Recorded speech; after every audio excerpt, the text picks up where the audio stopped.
Cultures میں اور religions میں یہ کہا جاتا ہے کہ اللہ تعالیٰ کو ہماری نعوذ باللہ عبادت کی ضرورت ہے، اللہ تعالیٰ کو ہماری ضرورت نہیں ہے۔ بہت سے ایسے ریلیجن ہیں جن میں یہ کہا جاتا ہے کہ ہم عبادت کرتے ہیں تو اس سے اللہ تعالیٰ کو مدد ملتی ہے یا ان کو فائدہ ہوتا ہے۔ یہ صرف اور صرف اور صرف اور صرف ہمارے فائدے کے لیے عبادت ہے۔ اللہ تعالیٰ کو کسی کی کبھی بھی ضرورت نہ تھی، نہ ہے، نہ کبھی ہوگی۔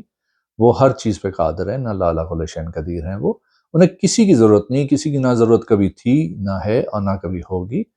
ہمیں اللہ تعالیٰ کی ضرورت ہے، اس لیے ہم عبادت کرتے ہیں اللہ تعالیٰ کی، اور یہ بھی ان کی مہربانی ہے کہ انہوں نے ہمیں موقع دیا ہے کہ ہم ان کی عبادت کر سکیں۔ وَيَوْمَ يَقُولُ نَادُوا شُرَكَائِيَ الَّذِينَ زَعَمْتُمْ، اور اس دن کہا جائے گا بلاؤ ان شریکوں کو، ان لوگوں پہ جن کو پہ تم گمان کرتے تھے۔ دجال کے بارے میں جو میں سمجھ پایا ہوں واللہ عالم، کہ دجال نعوذ باللہ اپنے آپ کو رب تصور کروانے کی کوشش کرے گا کہ میں پہلے تو وہ کہے گا میں مسیحا ہوں، پھر وہ نعوذ باللہ کہے گا میں رب ہوں۔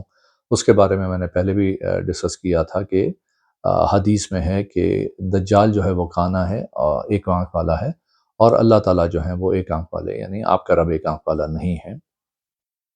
تو دجال نعوذ باللہ اپنے آپ کو رب کہے گا، تو اس دن کہا جائے گا بلاؤ ان شریکوں کو، بلاؤ جو جن کو تم مانتے تھے، جن کو تم خدا نخواستہ نعوذ باللہ اللہ تعالیٰ کے ساتھ شریک کرتے، تو بلاؤ ان کو۔ یہ بتوں کے لیے بھی ہے، یہ اور جن غیر اللہ کی لوگ عبادت کرتے ہیں نعوذ باللہ، یہ ان کے لیے ہوگا کہ بلاؤ ان کو۔ فَدَعَوْهُمْ فَلَمْ يَسْتَجِيبُوا لَهُمْ، تو وہ بلائیں گے ان کو، تو وہ ان کو جواب بھی نہیں دیں گے۔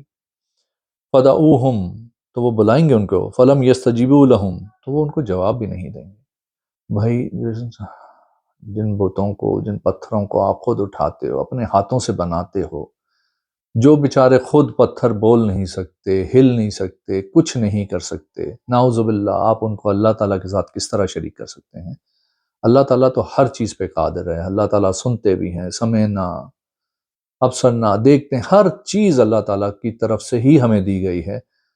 اللہ تعالیٰ ان لوگوں کو بہت بہت ہدایت دے جو یہ اس کام میں ہیں، اور اللہ ان کو ہدایت دے اور صراط مستقیم سیدھے راستے کی طرف اللہ تعالیٰ کی طرف لائے ان کو۔ تو دجال بھی کہے گا بھائی میں خدا ہوں، اور پھر جو اس کے ساتھی ہوں گے ان کے لیے بڑی مشکل ہو جائے گی۔ وَجَعَلْنَا بَيْنَهُمْ مَوْبِقًا، اور ہم نے ان کے درمیان ایک آڑ، ایک ایسی چیز بنا دی ہے کہ وہ ان کے درمیان ایک کوئی ایسی آڑ بنا دیں گے اللہ تعالیٰ۔ وَرَأَى الْمُجْرِمُونَ النَّارَ فَظَنُّوا أَنَّهُمْ مَوَاقِعُهَا، اور آپ دیکھیں گے مجرمین کو آگ میں، فَظَنُّوا أَنَّهُمْ مَوَاقِعُهَا، تو وہ گمان کریں گے کہ شاید ہم گری جائیں گے اس آگ میں۔ وَلَمْ يَجِدُوا عَنْهَا مَصْرِفًا، اور ہرگز نہیں پائیں گے اس سے پھرنا۔ اللہ تعالیٰ کی اتنی مہربانی، اتنی رحمت ہے کہ ہمیشہ وہ فرماتے ہیں، ہمیشہ جو میں نے قرآن میں دیکھا ہے ماشاءاللہ، کہ جہاں پہ بھی آپ شرک کرنے کی یا کوئی غلط کرنے کی بات کرتے ہیں تو اللہ تعالیٰ آپ کو تنبیہ کرتے ہیں، ڈراتے ہیں، سمجھاتے ہیں کہ دیکھو آگ بنائی ہوئی ہے میں نے، تم ڈال دیے جاؤ گے اس میں۔ یعنی لوگ یہ گمان کرتے ہیں کہ ہمیں تو کچھ بھی نہیں ہوگا۔ کبھی گرم چائے کا کپ پکڑنے کی کوشش کریں، اور تھوڑی سی مجھ پہ گر گئی تھی تو مجھے کئی دنوں تک وہ جل گئی اسکن، اور اس میں بڑے مسئلے ہوئے۔ تو وہاں تو ایسی آگ ہوگی اور نہ کبھی ختم ہونے والی آگ۔ تو لوگوں کو بہت سوچنا سمجھنا چاہیے کہ یہ بہت بڑا ایک معاملہ ہے جس کے بارے میں اللہ تعالیٰ نے پہلے سے ہمیں وارن کر دیا، پہلے سے ہمیں سمجھا دیا ہے کہ یار ایسے کام نہ کرو، شرک والے معاملات کی طرف مت جاؤ، اور پھر اس میں سے پھرنا نہیں ہوگا۔ وَلَمْ يَجِدُوا عَنْهَا مَصْرِفًا، آپ اس سے پھر نہیں سکیں گے، نکل نہیں سکیں گے آپ اس میں سے۔ وَلَقَدْ صَرَّفْنَا فِي هَذَا الْقُرْآنِ لِلنَّاسِ مِنْ كُلِّ مَثَلٍ، یار اتنی انٹرسٹنگ، اتنی بہترین ماشاءاللہ آیت ہے، یہ میری فیوریٹ آیتوں میں سے ایک ہے کہ اللہ تعالیٰ نے وَلَقَدْ صَرَّفْنَا فِي هَذَا الْقُرْآنِ، یقیناً ہم نے پھیر دیا اس قرآن میں، لِلنَّاسِ لوگوں کے لیے، مِنْ كُلِّ مَثَل، ہر چیز کی مثال ہے۔ آپ اور ہم ایکچولی اسٹڈی کرتے نہیں ہیں، ریسرچ کرتے نہیں ہیں قرآن میں، ہم نے بس اس کو ایک ثواب کی مشین بنا کے رکھا ہوا ہے کہ جی اتنا پڑھ لیں، اتنی آیتیں پڑھ لیں، اتنی صورتیں پڑھ لیں، ثواب مل جائے گا۔ بھائی یہ گائیڈنس کی کتاب ہے، یہ مینول ہے آپ کو جو دیا گیا ہے کہ آپ اس کے تھرو اپنی زندگی گزاریں، دنیا کے لیے بھی اور اگلی زندگی کے لیے بھی۔ مگر ہم نے نہ عربی سیکھنی ہے، ہم نے نہ اس کو سمجھنا ہے، نہ ہم نے ٹرانسلیشن کرنا ہے، ہم نے اس کو پڑھ کے چون کے سائڈ پہ رکھ دینا ہے۔ کچھ بہت سارے ہمارے دوست، ہمارے ساتھی جو ہیں، ہمارے بھائی، ہمارے بہنیں، وہ رمضان میں پورا قرآن ماشاءاللہ ختم کرتے ہیں، بہت اچھی بات ہے، مگر بھائی یہ مینول بک ہے، آپ اس کو روز 5 10 15 منٹ 20 منٹ پڑھیں۔ یہ آپ کو گائیڈ کرے گا کہ آپ نے زندگی اور آخرت کے لیے کس طرح تیاری کرنی ہے۔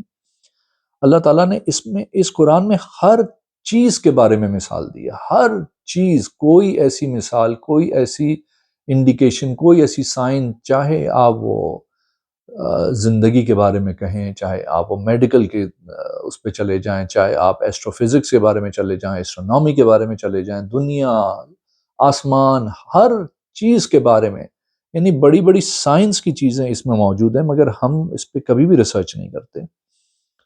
وَقَانَ الْإِنسَانُ أَكْثَرَ شَيْءٍ جَدَلًا، اور بے شک اور ہے انسان زیادہ تر چیزوں میں جھگڑالو۔ ہمارا کام صرف یہ ہے بحث، مباحثہ، جھگڑا، فساد۔ ہم نے کوئی چیز سمجھ کے اس کو اپنانا، اس کو اپنی زندگی میں لانا، یہ کام نہیں کرنا، ہم نے بحثیں کرنی ہے بس۔ وَمَا مَنَعَ النَّاسَ أَن يُؤْمِنُوا، اور کس نے منع کیا ہے لوگوں کو اگر وہ ایمان لے آئیں، إِذْ جَاءَهُمُ الْهُدَىٰ، جب آ گئی ہے ان کے پاس ہدایت۔ بھئی آپ کے پاس اللہ تعالیٰ کی اتنی مہربانی ہے کہ آپ کے پاس کتابیں آتی ہیں، نبی آتے ہیں، رسول آتے ہیں، کنٹینوس آتے ہیں، اور اگر ہم پھر بھی نہ مانیں تو وہ ہماری ہی غلطی ہے۔ کس نے روکا ہے انسانوں کو کہ وہ ایمان لائیں جب ان کے پاس ہدایت آ گئی ہے؟ وَيَسْتَغْفِرُوا رَبَّهُمْ، اور وہ استغفار کرے، معافی مانگے اپنے رب سے۔ إِلَّا أَن تَأْتِيَهُمْ سنت الاولین، اگرچہ ان کے پاس آ گئی ہیں پرانے لوگوں کی قصے، پرانے لوگوں کی باتیں، کتنی ایسی بستیاں ہیں، کتنی ایسی قومیں ہیں جن کو اللہ تعالیٰ نے شرک کی بنا پہ اور نافرمانی کی بنا پہ تباہ برباد کر دیا۔ ہاں، آپ دنیا میں گھومیں، آپ کے پاس اتنی مثالیں ہیں کہ آپ سوچ بھی نہیں سکتے۔ تھوڑی سی ریسرچ کریں، آج کل تو انٹرنیٹ کا زمانہ ہے ماشاءاللہ، آپ یوٹیوب پہ جائیں اور جگہوں پہ جائیں، آپ کو اتنی جگہیں ملیں گی جو تباہ و برباد اللہ تعالیٰ نے کر دی شرک کی وجہ سے۔ اور ہمیں 100% صرف اور صرف اللہ تعالیٰ پہ ایمان لا کے اور ان سے ہی مدد مانگنی چاہیے۔ تو ان کے پاس آ گئی ہیں سنت الاولین، پچھلوں کی باتیں، پچھلوں کے قصے، اور یاتیہم العذاب قبلا، یا آ جائے ان کے سامنے ہی عذاب۔ اگر عذاب آئے گا تبھی ہم ایمان لائیں گے، عذاب آئے گا تبھی ہم گناہ کرنا ختم کریں گے۔ اللہ تعالیٰ کتنا کھول کے ہمیں بیان کر رہے ہیں۔ وَمَا نُرْسِلُ الْمُرْسَلِينَ إِلَّا مُبَشِّرِينَ وَمُنذِرِينَ، دیکھیے جو میں بات کر رہا تھا وہی ماشاءاللہ قرآن میں موجود ہے۔ اور نہیں بھیجے ہم نے رسولوں کو مگر بشارت سنانے کے لیے اور ڈر سنانے کے لیے۔ بشارتیں ہی بشارتیں ہیں۔ قرآن کھولیں، دیکھیں، سمجھیں، اس میں ہے کہ جنت ہے، اس کے نیچے نہریں بہہ رہی ہیں، اس میں مسندیں لگی ہوئی ہیں، تکیوں پہ آپ بیٹھے ہوں گے، آپ کے پاس ہر قسم کے کھانے اور پینے اور پھل اور مشروبات اور ہر قسم کی فیسلٹی ہوگی، ایک ہمیشہ کی رہنے والی زندگی میں۔ تو میں ہمیشہ اپنے چند دوست ہیں ان سے باتیں کرتا ہوں، تو میں ان سے کہتا ہوں کہ یار، وہ کہتے ہیں کیوں ایکسٹرا کرنا ہے، ہم جی نماز پڑھ لیتے ہیں، ہم قرآن بھی تھوڑا بہت پڑھ لیتے ہیں، ہم رمضان میں روزے بھی رکھ لیتے ہیں۔ بھائی یہ سب بیسک چیزیں ہیں، اگر آپ بالکل نیچے اکانومی لیول پہ رہنا چاہتے ہیں جنت میں تو وہ آپ کی مرضی پہ ہے۔ جتنا زیادہ آپ ایفرٹ کریں گے، جتنی زیادہ آپ محنت کریں گے، جتنے آپ اچھے کام کریں گے، اور سب سے بڑھ کے لوگوں کا حقوق العباد بہت بڑا ایک ہمارا سلسلہ ہے ہمارے اسلام کا، جس کو ہم بالکل سائڈ پہ کر دیتے ہیں۔ ہم سمجھتے ہیں کہ جی ہم نے کسی سے جھوٹ بول لیا، چوری کر لی، کسی کا مال کھا لیا، کسی کے ساتھ غلط کر لیا، ہمیں کچھ نہیں ہوگا۔ اللہ تعالیٰ اپنے جو فرائض ہیں وہ معاف کر سکتے ہیں، شاید وہ نماز بھی ہمیں معاف کر دیں، شاید روزے معاف کر دیں، حالانکہ سب فرض ہیں، کرنے چاہیے ہمیں۔ اللہ تعالیٰ رحم و کریم ہیں، وہ چاہیں تو معاف کر دیں، چاہیں تو پکڑ بھی لیں اس پہ، مگر ہمیں لوگوں کے بارے میں جو ہم نے غلطیاں کی ہوئی ہیں اس کے لیے کوئی بچت نہیں ہوگی جب تک وہ انسان معاف نہ کر دے، اور اس کے لیے ہمیں کمپنسیٹ کرنا ہوگا، اور ہو سکتا ہے کہ اپنے ثواب دے کے کمپنسیٹ کرنا پڑے ہمیں۔ تو اللہ تعالیٰ کی یہ بہت بڑی مہربانی ہے کہ ہمیں رسول بھیجتے رہتے ہیں وہ، تاکہ وہ اچھی باتیں بھی سنائیں اور ڈر بھی سنائیں، منذرین بھی ہے، ڈر بھی سنانے کے لیے ہے۔ وَيُجَادِلُ الَّذِينَ كَفَرُوا بِالْبَاطِلِ، اور لوگ بحث کرتے ہیں وہ لوگ جنہوں نے کفر کیا، ایسی فضول باطل باتوں کے تھرو وہ بحث کرتے ہیں، لَيُدْحِضُوا بِهِ الْحَقَّ، تاکہ ہٹا دیں آپ کو حق سے۔ اس زمانے میں بھی تھا اور آج بھی ہے، یہ کنٹینوس چلا ہی آ رہا ہے کہ لوگ آپ سے فضول قسم کی باتیں کریں گے تاکہ کسی طرح آپ حق سے ہٹ جائیں۔ وَاتَّخَذُوا آیاتی، اور وہ اختیار کرتے ہیں ہماری آیتوں کو، یعنی اللہ کی آیتوں کو، وما انذروا، اور جو ڈر سناتے ہیں، ہزوا، مذاق بنا لیتے ہیں اللہ کی آیتوں کو، اسپیشلی نان مسلمز جو ہیں، جو ان کو نہیں سمجھ پاتے۔ میں ایسے بھی لوگوں کو جانتا ہوں جن کو میں نے قرآن کے بارے میں ڈسکس کیا، جو نان مسلمز ہیں، ہمارے نصرانی بھائی اور بہنیں ہیں، تو وہ کہتے ہیں کہ جی قرآن تو اللہ تعالیٰ کی کتاب ہی نہیں ہے۔ نہیں، ان بیچاروں کو اتنا تک علم نہیں ہے کہ یہ آخری کتاب ہے۔ اللہ ان سب کو ہدایت دے۔ وَمَنْ أَظْلَمُ مِمَّنْ ذُكِرَ بِآيَاتِ رَبِّهِ، اور کون بڑا ظالم ہے جس کے پاس ذکر ہوتا ہے ہماری آیتوں کا، یعنی رب کی آیتوں کو، بِآيَاتِ رَبِّهِ، رب کی آیتوں کا، فَأَعْرَضَ عَنْهَا، تو منہ پھیر لیتا ہے اس سے، وَنَسِيَ مَا قَدَّمَتْ يَدَاهُ، اور بھول جاتا ہے جس کے ہاتھوں نے آگے بھیجا ہے۔ دجال کے کانٹیکس میں جو سمجھ پایا ہوں وہ یہ ہے کہ ہو سکتا ہے کہ اس وقت بھی ایمان والے، ہو سکتا ہے کہ جو لوگ ایمان والے ہوں وہ قرآن کی آیتیں اور ان لوگوں کو بتائیں جو دجال کو فالو کرنے کی کوشش کر رہے ہیں، واللہ عالم، یا آج کے زمانے میں بھی ہو سکتا ہے۔ شاید اسی لیے ہمیں آج بھی پڑھنے کا حکم ہے، ابھی دجال تو نہیں نکلا پھر بھی، کہ یار جب اللہ تعالیٰ کی آیتیں ہیں ان کو پڑھو، ان کو سمجھو اور ان کو فالو کرو، مگر لوگ منہ پھیر لیتے ہیں اور وہ بھول جاتے ہیں کہ انہوں نے کیا کام کیا، نسیہ ما قدمت یدا، وہ بھول جاتے ہیں جو ان کے ہاتھوں نے آگے بھیجا ہے۔ انا جعلنا علی قلوبہم اکنہ، بے شک ہم نے بنا دیا ان کے دلوں پہ پردہ۔ جب آپ ظلم کرتے ہیں، جب آپ شرک کرتے ہیں تو اللہ تعالیٰ پھر ایک ایسا، واللہ عالم، جو میں سمجھ پایا ہوں، ایک ایسی چیز، ایسا ایک ماحول، ایسا ایک پردہ بنا دیتے ہیں کہ آپ سمجھ نہیں پاتے ان باتوں کو، ان یفقہوا ہو، کہ آپ سمجھ سکیں۔ اللہ تعالیٰ ایک ایسا پردہ بنا دیتے ہیں ان کے دلوں پہ کہ وہ سمجھ سکیں اللہ تعالیٰ کی آیتوں کو اور اللہ تعالیٰ کی باتوں کو۔ وفی آذانہم وقرا، اور ان کے کانوں میں جیسے کیلیں ہیں نا، وہ جیسے کیلیں ٹھوک کے اور بند کر دی جاتی ہیں کہ بھئی اب کوئی چیز اندر نہیں جائے گی۔ اللہ ان لوگوں کے حالوں پہ رحم فرمائے۔ وَإِن تَدْعُوهُمْ إِلَى الْهُدَىٰ، اور اگر آپ بلائیں گے ان کو ہدایت کی طرف، فَلَن يَهْتَدُوا إِذًا أَبَدًا، تو نہیں، ہرگز نہیں ہدایت پائیں گے اس میں کبھی بھی، تب کبھی بھی۔ بڑا افسوس ہوتا ہے ان لوگوں کے لیے کہ ان کو بلاتے رہیں اور وہ آتے نہیں ہیں اللہ تعالیٰ کی طرف۔ وَرَبُّكَ الْغَفُورُ ذُو الرَّحْمَةِ، اور اللہ تعالیٰ کتنے مہربان ہیں کہ ہمیشہ ڈر سنانے کے بعد بھی فرماتے ہیں کہ آپ کا رب جو ہے وہ بہت غفور ہے، معاف کرنے والا ہے، رحمت والا ہے۔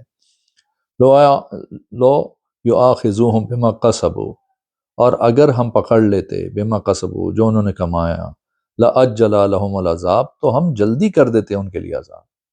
اتنی مہربانی ہے، آج چاہیں تو اللہ تعالیٰ عذاب لیں، آج چاہیں تو قیامت لے آئیں، مگر اللہ تعالیٰ نے چھوٹ دی ہوئی ہے لوگوں کو، ابھی بھی سدھر جاؤ، ابھی بھی آ جاؤ، ابھی بھی آ جاؤ۔ یہ مسلمان اور نان مسلم دونوں کے لیے ہی ہے۔ بل لہم موعد لن یجدوا من دونہ موئلا، بلکہ ایک وعدہ ہے، وعدے کی جگہ ہے، وعدے کا ایک ٹائم ہے، وہ نہیں پائیں گے اس سے پھر ہٹنا۔ وہ پھر ٹائم جب ایک دفعہ آ گیا، وہ ایک دفعہ وعدے کا ٹائم، قیامت آ گئی، وہ گھڑی، وہ وقت، وہ جگہ، پھر وہ بدلے گا نہیں، پلٹے گا نہیں وہ۔ وَتِلْكَ الْقُرَىٰ أَهْلَكْنَاهُمْ لَمَّا ظَلَمُوا، اور کتنی ہیں بستیاں ہلاک کی ہم نے اس سبب سے کہ وہ ظلم کرتے تھے۔ یار اتنی مثالیں اللہ تعالیٰ کھول کھول کے بتا رہے ہیں کہ کتنی ہم نے برباد کر دی بھائی، بستیاں، جگہیں، قومیں، ہم پھر بھی نہیں سمجھتے۔ وَجَعَلْنَا لِمَهْلِكِهِمْ مَوْعِدًا، اور ان کے لیے ہم نے ہلاک کرنے کا ایک وعدہ بنایا، ایک وقت بنایا تھا، ایک جگہ بنائی تھی، اور ہم نے ان کو ہلاک کر دیا، تباہ کر دیا۔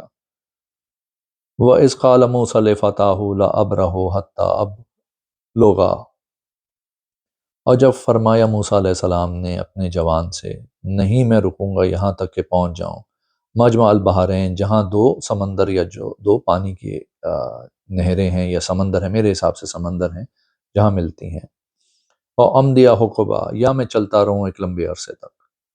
یہ حضرت موسیٰ کا واقعہ شروع ہو گیا یہاں پہ۔ تو جو میری سمجھ میں آتا ہے کہ اللہ تعالیٰ کی اتنی مہربانیاں ہیں، اتنی چیزیں ہیں، ابھی آگے جا کے ہم انشاءاللہ یہ ساری آیتوں پہ بھی ڈسکس کریں گے۔ حضرت موسیٰ کا قصہ بڑا ہی انٹرسٹنگ قصہ ہے، اور اس میں انشاءاللہ ہم ڈسکس کریں گے کہ یہ دجال سے اس کا کیا واسطہ ہے۔ تو انشاءاللہ اگر آپ نے میرے چینل کو سبسکرائب نہیں کیا تو پلیز کیجئے، اس ویڈیو کو لائک کیجئے، اپنے کامنٹس دیجئے۔ انشاءاللہ پھر اگلی ویڈیو میں ملاقات ہوتی ہے۔